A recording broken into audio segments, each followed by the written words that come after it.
thing that I don't like about owning rental properties and fix and flip properties is you have to deal with, termites, tenants, and toilets. And my life has evolved, right? I don't want to be involved in those day-to-day activities. For those of you that are good at that, and God bless you. For those of you that love it, God bless you.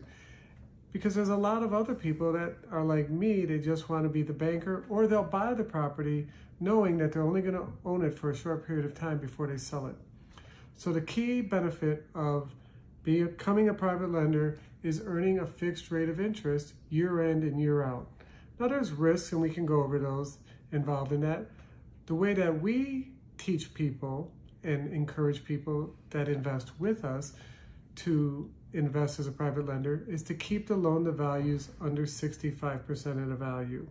We are really teaching people how to be an equity driven private lender.